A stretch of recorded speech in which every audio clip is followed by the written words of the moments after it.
Mayor Lucas, with the federal government shut down, 17 Head Start sites in Kansas City serving more than 2,300 children and families.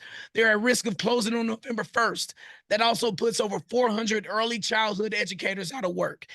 Add to that $100 million shortfall in the city's budget, too, and it feels like the pressure is coming from every direction for you, Mayor Lucas.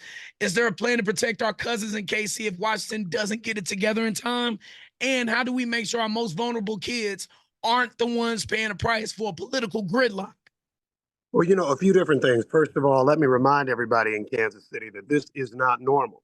This does not need to be the sort of thing. And we were sitting in a good budget situation nationally and in Kansas City a year ago. Since January, we have seen lots of things change, high tariffs, making it harder to build. And now we're seeing this government shutdown that is just continuing week after week. A few things that we're going to do from the Kansas City perspective. One, make sure that we continue to work with our families, our child care organizations, and others. Two, Kansas City does play a supportive role typically in helping build and construct new child care centers. But I visited with somebody who leads one the other day. We'll make sure our kids aren't left behind. But let's talk about the magnitude of if Head Start is closing on November 1, which at this point is only 2 weeks away. It's going to mean that 2,300 children don't have a place to go potentially. That's 2,300 families. That's 2,300 or more moms and dads, grandmas and grandpas trying to get to work.